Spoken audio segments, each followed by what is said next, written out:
欢迎收看关键时刻，我是庄道和。今天大家都在讨论一件事情：你身上只要有50张台积电的股票的时候，你就是亿万富翁。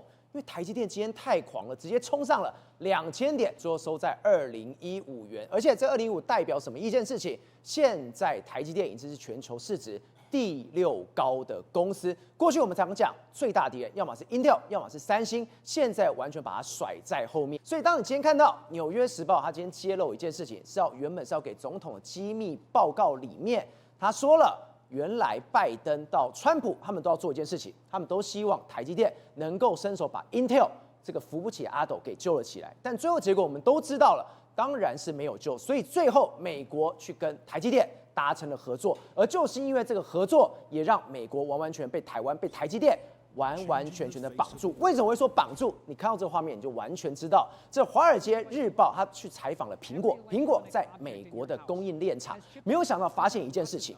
这一些供应链厂都是台厂，苹果是把钱都砸在台湾身上，甚至他们有没有去台积电？有，但是这个画面太惊人了。我们都知道，去台积电你必须有很多的规则规矩在，他竟然连美国的记者他去了，手机都完完全全贴了一张照片，你不能拍就是不能拍，你不能带就是不能带。现在就如同我说的，台湾是完完全把美国抓在手里，他们必须是要认，因为现在的台湾完全不一样，因为晶片，因为 AI， 因为台积电现在的地位已经完全不同了。好，我们现在介绍今天的来宾，第一位财经专家黄世聪，大家好；时事评论员张宇轩，大家好；政治评论家吴家龙，大家好；专家林廷辉，大家好；桃园市议员黄敬平，大家平安；最后一位资深媒体人吴正峰，大家好。松哥，今天台积电，你前几天才预言2000，真的预言成功。但我觉得让我觉得更嗨的是什么？我刚刚讲，我只要有50张。我现在就是亿万富翁了，没错。结果，真的有人去算喽，现在有这种50张的有多少人？今天已经创造9777位的亿万富翁在台湾了。没错，事实上我们之前就预告说，台积电应该有机会突破2000。那果然在今天的这个时间点里面来说，它在盘中呢来到2025的历史新高，最后收在2015。那当然了，这个在茶余饭后的时候，大家就说，哎呦，这个因为台积电现在一张要200万，对，那就有人就说，我只要50张的话，我就身家破亿，我就发财了。对，那有人就去统计说，那目前为止到底有台积电多少股东有这个50张以上呢？现在台积电就是说，有大概约莫9777位所谓的这个股东拥有50张，那他们就是亿万富翁。所以今天诞生了更多的这个亿万富翁。但是呢，我们讲现在台积电的全股东大概有198万人。那198万人里面来说的话，大概有150万人呢是低于1张，也就是说都是所谓的奈米或者是这个小散户。所以事实上，它跟台湾所有的股民来说，可以说是息息相关了。那当然，它不只是跟我们股市息息相关，它也是我们的护国神山。那事实上，它已经是一个世界级的公司。那你知道吗？它昨天晚上在美国股市又创下一个纪录。我们可以给大家讲，这个 TSMC 它的市值来说的话，大家可以看到2T 的美金来说就是2兆美金，2兆美金来说创下一个历史记录，是亚洲第一家公司呢市值达到2兆美金的公司，它也自己创了它的这个历史的这个新的这个高价。但是呢，在它前面的时候呢，赵火你知道吗？全世界地表上现在只有5家公司的市值比台积电更大。对，第一个当然是辉达，再紧接着是苹果，再来是这个 Google 的母公司 Alphabet， 再是微软，再来是亚马逊。而且我讲，或许在接下来一段时间，我们可以看到它可能会攀到第5名也不一定，因为为什么？因为它现在跟亚马逊的市值之差呢，只有差大概约莫2000多亿。所以台积电如果再涨个十几%，然后亚马逊往下跌，或许我们可以看到它晋升到全世界第5。那这是一个非常非常重要的这个里程碑啊！为什么？因为事实上，我们讲台积电现在真的是晶圆代工一个人的武林。我们就讲，它不是有后面的2个对手吗？对，第一个是三星啊，然后再来是 Intel。好，我跟他讲。三星它今年呢涨了58%，今年哦，对，但是它现在市值多少？9000亿，大概还是只有台积电的1半左右。另外 Intel 最近股价也是涨翻天了，涨5%嘞。对，但是它问题目前的市值是2303亿，大概只有台积电的1/10左右。所以呢，市场目前为止来说话。为什么我们今天讲到台积电？第一个，为什么台积电今天创新高？因为第一个，台积电太过重要，而且对美国来讲，这是他们绝对的核心利益。因为过去我们都说，是我们美国好像我们台湾好像依赖美国市场，但是我可以跟大家讲，不是这样的，是美国相当的依赖台积电，而且依赖到拜登跟川普，甚至连库克都睡不着的一个情形。事实上，在去年的时候呢，库克不是有进到白宫去见这个川普吗？然后他就说，我一举要投资非常多钱啊，我要投资这个六千亿美金啊，除了投资 AI 之后，我希望把这个晶片能够带回美国，讲了一大堆。好，那结果没想到，这个《华尔街日报》就去这个报道这件事。事实上，这个《华尔街日报》直接去拜访。拜访的时候就问苹果高层说：“那我们来看看你的供应链。”就你知道吗？他带他什么地方？他带他去的反而都是台湾的厂商。先带他去台积电，因为亚利桑那州的这个厂，他就去参观。另外还去哪里呢？还去环球晶。那陪同他们是苹果全球的采购经理汤姆，他们一起去。那汤姆他还说了一句话。他说什么？我们苹果今年呢，预计要在亚利桑那州呢，我们要下1亿颗左右的这个晶片。对，那1亿颗的晶片什么意思呢？我跟他讲，因为库克川普一直要求库克说，你要赶快生产啦，所以他今年几乎把这个产能包下来。他就说我几乎要把这座厂包下来的一个情形，所以他讲了非常多哦。那这个情形，那好，那这个记者进去台积电里面，因为他们过去都没有去这个晶圆厂，你知道吗？台积电他就要求说，不好意思哦，你这个记者你要进来的时候，请你按照我们台积电的规则。台积电的规则是什么呢？好，我们这个允许你带手机，基本上其实是不能够带手机进去的。他们有时候养牛的这个，还要把它贴在上面的。对，他们有那种养牛圈，就是把你的手机贴在这个存在那边。但是好，你要带进去没关系，但是我要求你要把镜头把它遮蔽，也就是说你不能够有这个拍照，你不能够私自拍照。你私自拍照的话，我们会知道。而且有些禁区，比如生产线的这个禁区，你不能够看的，就是不能够看。我们的绝对机密是不能够让你看的。对，好，那我们讲除了台积电的这个工厂这么严格之外来说的话，实际上他们还到什么地方去看？他们还到环球晶去看。对，环球晶来说的话，他们有在环球晶的工厂里面，看到环球晶怎么拉晶啊，怎么长晶圆出来的一个情形啊。你看，这是环球晶的这个工厂，他们在这里面来说，你看这就是环球晶的，它从这个拉成这个晶片之后，然后切成一块的这个情形，这样把它生产出来的一个状况。所以你看，事实上，那这个苹果的采购说什么呢？他说我们希望能够台积电继续合作来说啊，他就说其他业者会跟进。那我就跟他讲，事实上美国一直要求台湾到那边生产之后，环球晶是台积电的上游，那还有台积电的下游是谁呢？包括说日月光啊、细品啊，还有这个 Anchor 的也都去投资。所以事实上，因为台积电去了之后呢，才会有这么多工厂前后到这个美国去。好，那我们跟他讲啦，事实上这个川普就一直讲，川普在最近不是这个科了这个15%的关税，他还说什么？他还把台湾当成这个例子。他说你看台积电来说话，我们台湾的30年偷了他们的生意，做了那么久，对不对？他就说，尤其现在的台湾公司在亚利桑那州还有德州那个地方建立工厂，因为他们不想支付关税，他们更成群结队的这个进入美国。好，川普讲的是说，我们台湾不想接受这个关税的这个课征。但是事实上，今天《纽约时报》报道了一件事，原来为什么美国从这个第一任的川普到拜登到接下来的川普第2任的时候呢，美国会这么一直 push 台湾的供应链要到美国去生产？对，他说了非常多。但是我们直接看他的标题，《纽约时报》他说，矽谷长期忽略迫在眉睫的台湾晶片灾难。如果中国入侵台湾，并且切断对美国公司的晶片出口，美国科技产业还有经济将遭受到重创。对，你看他就直接讲了这么多，主要原因是在之前呢，拜登第2任的时候呢，当时的印太司令的戴维森，他不是讲出了一个2027中国应该会入侵整个台湾的一个状况，叫戴维森窗口。那个戴维森窗口出来之后，当时的美国的国安顾问叫苏利文，他非常的担心。然后他去找了这个美国的这个所谓当时的商务部长这个雷蒙多。对。那找了雷蒙多之后，他说：“雷蒙多，那我们要怎么处理这件事？”雷蒙多说：“那我们可以提升我们在美国的晶片生产就好了。”那当时主要在美国生产晶片的2家公司，一个叫三星，另外一个叫 Intel。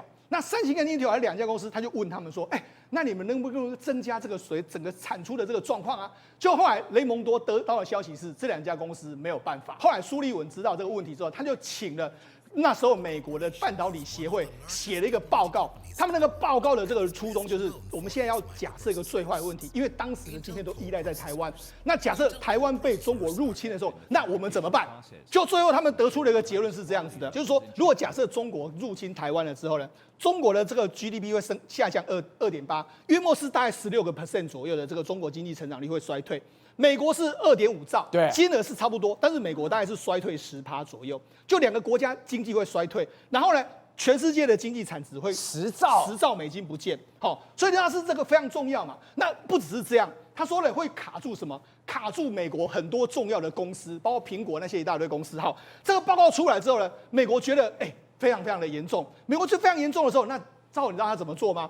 他们就马上要求就召这些公司来。所以在2021年的时候，你知道2021年的时候，当时美国找了非常多的 CEO 来到这个地方，包括说基辛格啦，还有很多美国的这 AMD、Intel 所有人都来了。来了之后就简报，但是问题是当时没有人理他，那怎么办呢？后来到了2023年的时候呢，他们就再重新开一次。对，重新开一次后，当时他找了谁？他找了库克，还有辉达的执行长，还有 AMD 的执行长，他们3个人一起来到这个地方听简报。那谁给他简报呢？是由 CIA 还有美国情报总监为他们简报。简报之后，他们就说：“我们跟你讲，2027年呢，中国可能会对台湾动手，而且千万不要忘了，你对不要以为说中国不会因为经济的问题而打。你看俄乌战事，对，俄罗斯照样干啊。对，就是因为有俄乌战争的事情之后，这些人才会相信嘛。对，所以2021年已经讲过一次了，不听。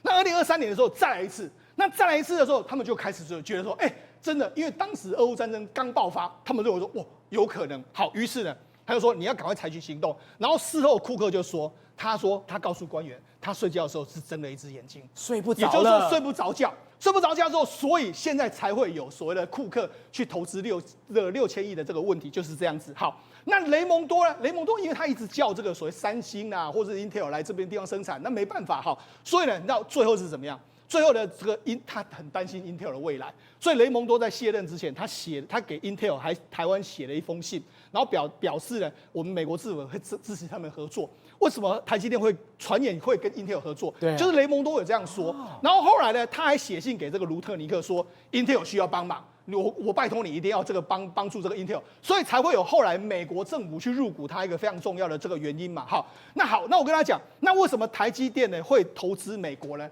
这里面的故事就是这样子的，因为当时呢，这个川普呢把黄仁勋叫过去了，对，那把黄仁勋叫过去，他就说，这个中国可能会打台湾呐，那打台湾的话，那你怎么办呢？你要把这个晶片多生产到我们这个美国来的一个状况啊。好，他这个黄仁勋同意了之后，他就去找魏哲家。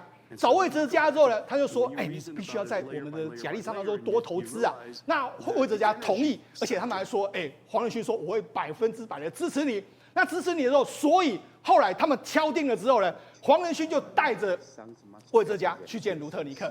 那见了卢特尼克的时候，所以才会有后来魏哲家进入白宫去宣布那1650亿，就是这样子。对，所以就说你看这一切都串起来了，原来。就是美国非常担心，他从2021年的时候就开始一直警告这些巨头，但是到了俄乌战争2023年的时候，他们才开始觉得不行，然后所以才会有后来的这个拜登的晶片法案，甚至还有第2任上台的时候，川普为什么一直锁定台湾？实际上他就是因为有这份国安报告。你看这个《纽约时报》的封面，你看它做成这个样子，做成这样子之后，中间就是台湾，对不对？然后台湾是一个问号，因为不知道未来会怎么样。台积电在这边，然后黄仁勋的表情是非常的这个凄苦，然后上面是中国的飞弹，经济下滑的这个状况，然后下面还用一个中国的这个叫“世界人民大团结万岁”这样一个状况，所以他告诉你，其实这个是相当严重的这个讯息。那也因为这样，才有川普为什么每一次他都要念之在之，台湾，因为这就是这样子，就是台湾才是美国最重要的利益。才是什么？你知道台湾出了什么事情，你美国经济会垮的。对，好，但是我跟他讲。现在很多人就担心说，我们台湾的细盾啊，我们被搬到这个美国去之后，这个晶圆代工这样就台湾完蛋。我跟他讲，大家想太多。为什么？因为说真的，我跟他说了，我们刚才不是讲吗？台湾的这个供应链里面来说，整个供应链里面，我们矽晶圆已经去了。好，那台积电目前为止的来说的话，它的整个晶圆制造都去了。但是大家不要忘记，还有封装。现在的包括说像 CoWoS 封装，所有的先进封装。产能都在台湾，对，所以为什么去年呢？这个黄仁勋不是很开心的宣布说，我们第一片晶片 Blackwell 在美国生产吗？但是跟他讲，他在美国生产完之后，他必须要运到台湾来先进封装。所以就说，现在目前为止来说话，他这个最后的报道是说，虽然美国一直想要把台湾的供应链移到美国来，但是现在事实上距离还很遥远。过几年之后，10%、20%就很偷笑，更何况卢特尼克说40%，那根本是不可能的事情嘛。好，所以我就说，《纽约时报》这个报道，乍听之下你会觉得说，他在恐吓台湾，说台积电不行了。但是恰恰相反，因为他告诉了美国人，台积电是何等重要。那也因为这样，才会有说为什么台积电会创新高？为什么台积电在最近期美国的评价也开始在提升？因为台积电真的是全世界不可或缺的公司。张勇哥，这样一路看下来，台湾现在已经在美国有一个非常重要的地位是在上面。结果你看哦，除了台积电今天喷高之外，今天大家更重要的是什么？大家在看川普你的国情咨文到底在讲些什么？这一次的国情咨文里面处处是有玄机，而且玄机是为了什么？都是为了川习会，真的去铺排，真的是去堆叠吗？照理说川习会只是川普的一张牌而已。对，我之前曾经说过，他利用这个场合不断对中国施加压力，在台湾这边打台湾牌，比如说给台湾的军售，跟台湾之间的贸易协议，国会里面通过那个对台湾保证法案等等等等，就是一大堆对台湾有利的事情在推动。对，然后呢，问你习近平，你吞不吞下去？你如果不吞下去，那我说不定就不去了。今天已经有一些新闻出来说，还暗示说，川普在国情咨文里面对中国不假辞色，一点都，比如他提出什么，黎智英要释放，对，那这不是在将中共一军吗？对不对？那中共要如何处理？所以，川普说要去访问的时候，已经是跳过外交部长这个等级来发布，自己来说他要去访问，人家也还没有说要邀请他嘛，对不对？对。那问题是，他花了这个。也说出这个要去访问北京访问的话以后，不断的那个出招，让北京觉得不好下台，等于在逼北京吞下去。你必须让你不让我不去了啊！就是会有这种很奇怪的效应出来。黎智英的这一张牌，他请他女儿来，他就是这样去演给习近平看的。对，就是他是敢对中共施压，敢对习近平施压的。所以呢，其他国家，比如说以前的日本、韩国，可能说不好去惹事。不要去刺激中共啊！不要去刺激他，我就专门戳他的。川普完全不是这样，所以现在日本也看懂了，高市早苗也看懂了，所以该讲的话就敢讲了。对，所以现在这个就是做给台湾这边看，等于是示范一下，该讲的话你要讲，不要那个气馁，不要说长他人志气，对不对？灭自己威风。你台湾何等重要，你该讲的话你要讲啊！比如说我们加强国防啊，防卫自我防卫，这个应该的事情嘛。对，因为川普对北约国家都照样要求嘛，对韩国、日本照样要求。你台湾跟上来，这个有什么问题吗？张勇哥，所以习近平他一度以为是什么？他可以从这个川普的关税违法，甚至说他的国情咨文内，他以为可以占到一些什么便宜在上面，结果没有。他遇到的川普是一个完全不按照牌出来，甚至说什么国际规矩上面、国际规则上面，他完全没有守。甚至《华尔街日报》有讲说，北京在美中贸易战中寻获突破口，他以为有，但是现在完全没有了吗？因为美国最高法院的判决其实并不是去否定总统课关税的权利，而是说他引用的这个法源不太对。对，也就是说你换一个法条就可以了，换一个法源、法律依据就行了。所以川普立刻看懂了以后，24小时之内就引用那个122条款，对全球所有国家关税先加10%，后来又调整成上限15%。对，那这个意思就是说他要先稳住自己的那个威信，不能说在关税这一点上被美国最高法院那个推翻了。然后呢，他搞出这个威信以后，他还有一个很重要的地方，美国最高法院是说这个紧急法里面的政策工具里面没有提到关税。对，意思说你换一个法条，对不对？可是他提到什么？他提到了一些非关税的政策工具，非常有趣哦。他什么？你可以限制，比如出口管制、配额你可以限制，对，你可以这个制裁、sanction 制裁，然后呢，你可以什么？你甚至可以 embargo 叫禁运，这些叫做非关税政策工具，在贸易平衡里面的政策工具。对，他们比关税狠啊！关税是你可以卖进来，我家里抽你关税，很多的嘞。对，后面的话，这些所谓非关税的政策工具是紧急法里面明白授权给美国总统可以这么做。川普找到这个枪了啊，你知道吗？他原来只是很小心的用关税啊，还不敢去用那个比关税更狠的手段。现在最高法院明白告诉你，这些比关税更狠的手段都有取得国会授权，反而关税的话，这个法案里面没有提到。对，人家念法律的人就讽刺了，就是说你可以让我有更高的手段，然后我用一些比较低的、严重性比较低的，你反而说不行。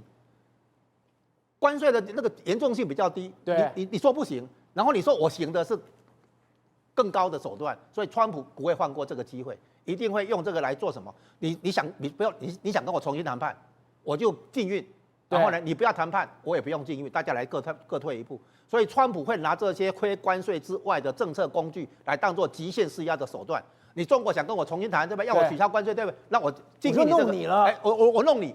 然后呢，让我们各退一步吧，你对也不要要求我这个，我也不要施加压力。哦所以川普现在多了很多施加压力的手段来维持他的关税这个协议。季平，我们刚刚讲国情咨文，今天川普讲一个让全世界都惊呆了，因为川普要不要去打伊朗这件事情，大家已经讨论非常久。结果他今天说什么？他说真的要去打伊朗，为什么要去动伊朗？为什么一定要把它翻掉？他说他们已经研发出能够威胁欧洲跟我们海外基地的飞弹，这是第一个威胁。第二个是什么？他们也在研发一个很快就能打到美国本土的飞弹了。当然，现在川普啊，他到了这个美国国会去做国情咨文，这个长达这个近2个小时的国情咨文里面呢，大家听出一个重点，就是说，除了美国绝对不会让伊朗拥有这个核武之外，对还有就是伊朗被川普说已经研发出可以威胁欧洲跟美国本土他们能够打到美国本土的飞弹，那就是几乎是等于洲际飞弹的这个等级喽。你要知道，洲际飞弹全世界目前为止大概就是美国，还有包括这个俄罗斯以及中国。那如果现在伊朗有这样的一个研发成功，而且很快就能够打到美国本土，威胁欧洲还有美国许多的这个海外基地的话，也难怪川普啊现在把军队大军压境在中东地区啊，就是冲着伊朗，你不准再研发这些包括可能准洲际飞弹还有这个核武在内。然后现在川普还讲到，他说伊朗现在想要一切从头再来，然后现在他还在这个追求他的险恶的核野心。对，这个就是我刚刚讲的，川普说伊朗没有放弃，说我不发展核武，我不拥有核武。所以季明哥，如果照川普这样讲，这样打伊朗不就箭在弦上，一定要打了吗？当然，你看哦，卢比欧今天还被媒体报道什么？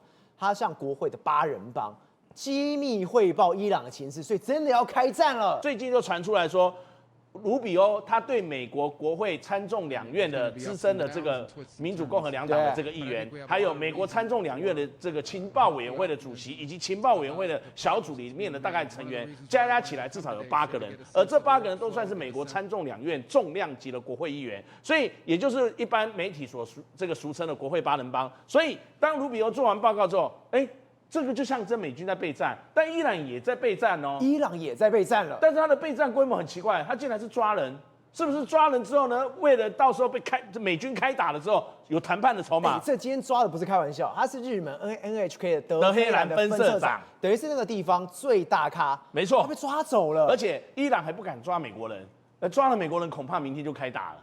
就直接加速美军的攻击行动，所以他抓了一个日本人，然后宣称说他可能是一个这个被怀疑的什么间谍啊，进行了一些任务。他现在已经被带到了这个伊朗德黑兰市区的某一个这个监狱，确切的这个逮捕日期跟犯罪嫌疑目前还不知道，但是确定的是日本的 NHK 驻德黑兰的这个分社长他已经被抓了。对，所以你就知道说伊朗的备战竟然是开始去抓人，大肆的去搜捕，也就不能想象伊朗目前这个国内已经弥漫出那种战前的这个氛围，真的要战了。但是如果说真的要开战的话，你要来看哦，因为现在有这个媒体消息传出来说，伊朗包括伊朗自己去释出，他们伊朗的这个报纸也有提到，他们接近已经跟中国谈了2、3年的这样的一个购买中国制的超音速反舰飞弹 CM302。CM302这一种飞弹呢，它其实射程这个是可以超过的这超音速的这个距离，射程是290到300公里左右。对，那它是以这种我们一般来讲掠海，非常接近低空高速的这样的一个攻击，对大型的这个军舰、水面舰，尤其是包括驱逐舰在内的航空母舰，都能够产生很大的威慑力。结果伊朗跟他说，中国要卖他了。对，而且说接近完成，但是也就是还没有完成。假设伊朗今天路透社报道，对，伊朗什么？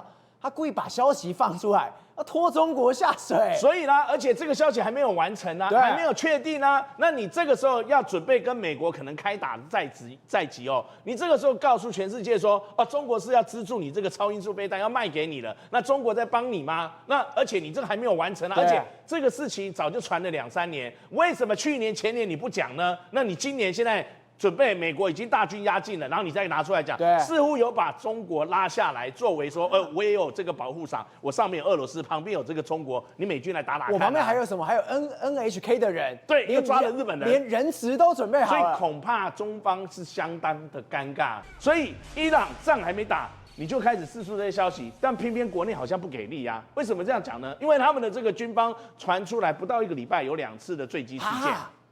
还没打之前就掉机了，2起坠机。好，所以坠机掉机嘛。那这些军机呢，大概都是在以前这个革命伊斯兰卫队他们在这个掌权之前啊，他们当时就是跟这个西方购买的这个军机，比如说你看 F4战斗机，他们现在缺乏了零件，整个都烧掉了。对，所以最近一起就传出坠毁在伊朗西部的哈马丹省，然后造成1名空官这个飞官上升啊。那这一些都是在1979年、1980年代之前取得的这个军机军备，但是现在缺乏零部件，所以呢，那伊朗也没有放弃，他还是进行在这个波斯湾沿岸有一些操演，包括伊朗的这个他的 IRGC 伊斯兰革命卫队，他进行据说包括无人机在内，他现在无人机多了，还有一些舰艇跟2栖的一些车辆，还有陆基对海面的这个多管火箭系统跟对海飞弹跟炮弹的这个射击，也想要展示说他绝不屈服的这样的一个压力。但面对美军这样的一个步步紧逼的动作，有用吗？你先来看看以色列。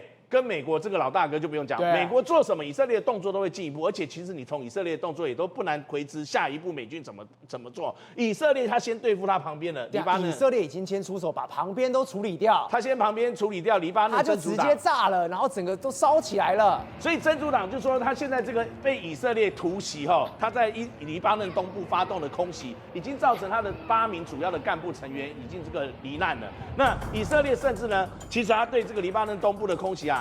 他当时里面我刚刚说8名这个死亡的真主党干部，里面有3个是指挥官呢，真主党部队的指挥官。所以以色列为防这个到时候对伊朗开打，伊朗一定会叫他周边的小弟对以色列进行他的这个骚扰或突击啊。那我先端掉你旁边的这个势力，然后我再看你伊朗如何泥菩萨过江。不止这样，我说可以看得出美军下一步的这个动作后，就是可以看得出来。